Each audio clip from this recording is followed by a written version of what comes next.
کسی مسلک والے، کسی گروہ والے، کسی دین والے نے آج تک انکار نہیں کیا، آج بھی کوئی انکار نہیں کر سکتا، قیامت تک کوئی انکار نہیں کر سکے گا۔ وہ حقیقت کون سی ہے جس کا انکار کسی نے نہیں کیا؟ کل نفس ذائقۃ الموت، یہ ایسی حقیقت ہے۔ دیکھیے، سنیے، پڑھیے، لوگوں سے پوچھئے کہ کیا کسی بھی دین والے، وہ یہود و نصارہ سے تعلق ہو، وہ کسی بھی مذہب اور دین سے تعلق رکھتا ہو، وہ مجوسی ہو، نصارہ ہو، ہندو ہو، کوئی بھی ہو، موت کا کوئی انکار نہیں کرتا اور کر بھی نہیں سکتا۔ تو انہوں نے کہا ہیہات لما توعدون ان ہی الا حیاتنا الدنیا، یہ کیا کہہ رہے ہیں کہ مر جانا ہے؟ بے شک مر جانا ہے، لیکن مرنے کے بعد اٹھنا تو نہیں ہے۔ ان ہی الا حیاتنا الدنیا، بس یہی دنیا کی زندگی ہے۔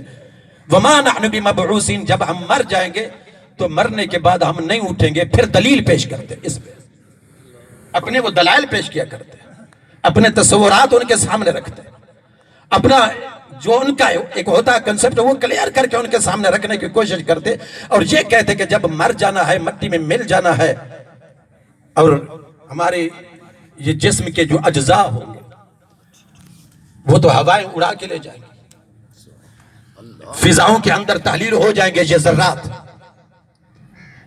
ہڈیاں مٹی کے اندر پوسیدہ ہو جائیں گی، بکھر جائیں گی، اور جب بکھر جائیں گی تو پھر ریزہ ریزہ ہو جائیں گی، گوشت وہ جل سڑ جائے گا، تو جب کوئی نام و نشان بھی باقی نہیں ہوگا تو پھر اٹھیں گے کیسے؟ تو جب اٹھیں گے نہیں تو پھر حساب کیسا ہوگا؟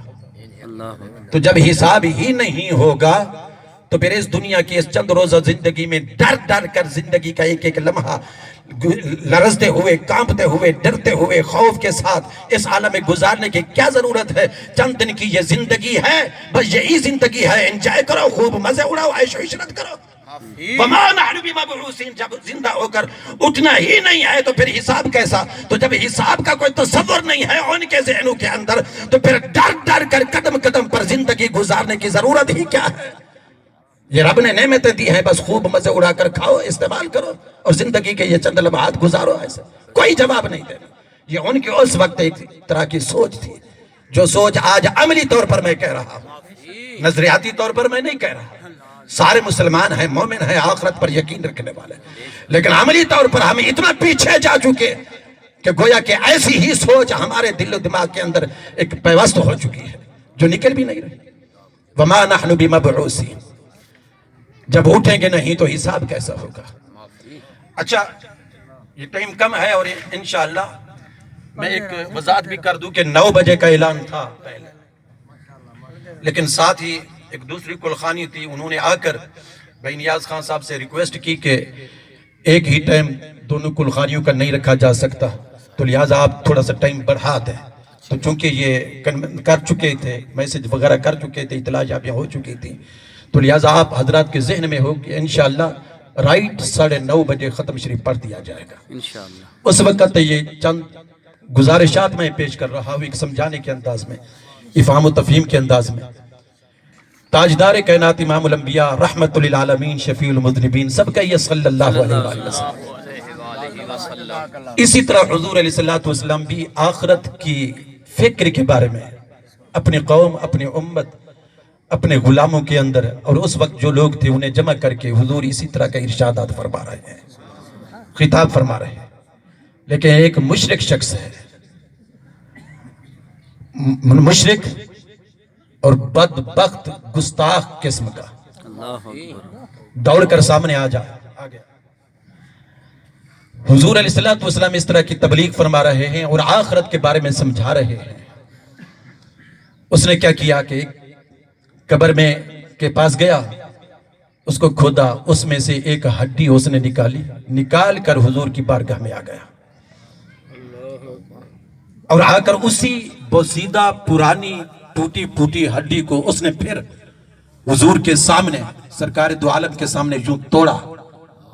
وہ پرانی تھی، وہ بوسیدہ تھی، پتہ نہیں کتنا عرصے پہلے کی تھی، وہ ٹوٹ گئی، ریزہ ریزہ ہو گئی۔ اب اس سے غبار اٹھنے لگا، جب اس سے غبار اٹھنے لگا، مٹی اٹھنے لگی، تو اسی وقت چیلنج کے انداز میں کہنے لگا کہ یہ تو ایک میت کے ایک مردہ کی ہڈی ہے، جب اس کا یہ حال ہے، اس کے غبار اٹھ رہا ہے جو ہوا کے اندر پھیل رہا ہے، فضا کے اندر تحلیل ہو رہا ہے، من یحیی العظام وہی رمیم، جب حالت یہ ہے ان ہڈیوں کی تو پھر کون زندہ کرے گا ان ہڈیوں سے؟ پھر انسان کو کون بنائے گا، کون پیدا کرے گا؟ بتاؤ۔ چیلنج کے انداز میں آ کر کہنے لگا وہ بدبخت گستاخ کافر اور مشرک حضور علیہ السلام کی بارگاہ میں، اس سے پہلے کہ حضور علیہ السلام خود اس کی اس دلیل کا جواب دیتے، اللہ رب العزت نے قرآن نازل کر دیا۔ سورہ یاسین پڑھ کر دیکھیے، فرمایا اولم یر الانسان انا خلقناہ من نطفۃ فاذا هو خصیم مبین، یہ انسان ہو کر جھگڑنے کے لیے آ رہا ہے، وضرب لنا مثلا وناسی خلقا، اپنے اوقات کو بھول چکا ہے، اسے یاد نہیں کہ جب پہلی مرتبہ میں نے اس کو پیدا کیا تھا اس وقت کیسے پیدا کیا۔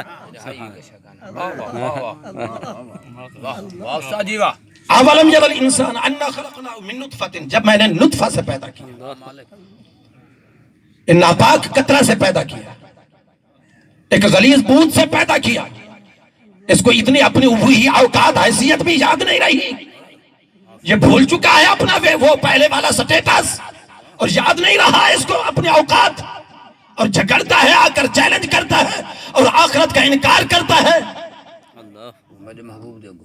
یہ قرآن کا انداز تخاطب ہے، میرا نہیں۔ فَإِذَا هُوَ خَصِيمٌ مُبِينٌ، اور پھر کہتا ہے مَن یحیی العظام وہی رمیم، کون زندہ کرے گا اس سے؟ کون زندہ کرے گا؟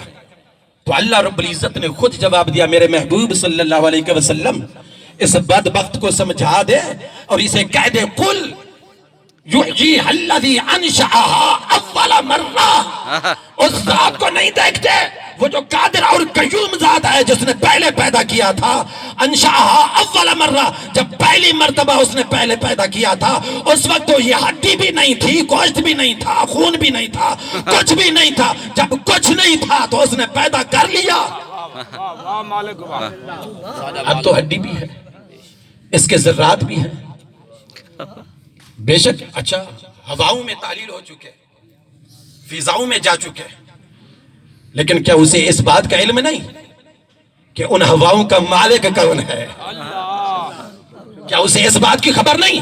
اگر وہ ذرات فضاؤں کے اندر تعلیل ہو گئے تو اسے اس بات کا علم نہیں کہ ان فضاؤں کا خالق اور مالک کون ہے؟ اگر وہ ذرات زمین کی تہہ کے اندر چلے گئے کیا اس بات کا علم نہیں کہ اس زمین کی تہہ کا اور پوری زمین کا اور آسمان کا مالک کون ہے، خالق کون ہے، کس کے قبضہ قدرت میں ہے؟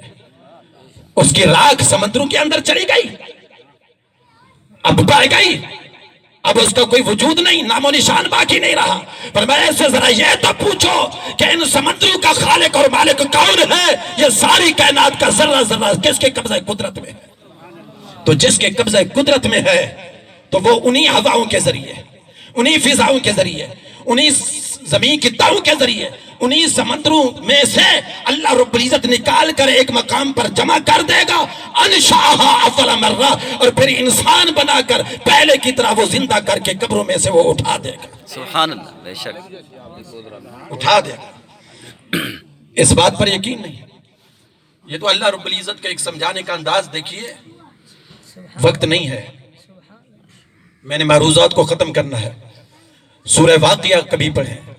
اچھا آج اتفاق سے میں کوئی حدیث نہیں پڑھ رہا بلکہ مکمل قرآن ہی پڑھ رہا ہوں، سبحان اللہ، تاکہ کسی کو کسی طرح کا کوئی ڈاؤٹ پیدا نہ ہونے پائے۔ فرمایا افرأیتم ما تمنون،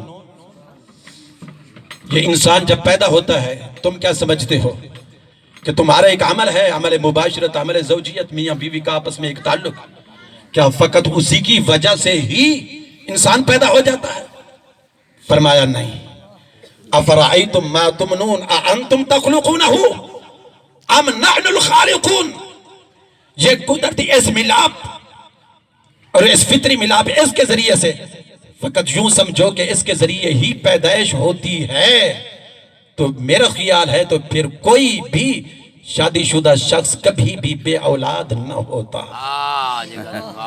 اگر سارا اسباب اس پہ ہوتا۔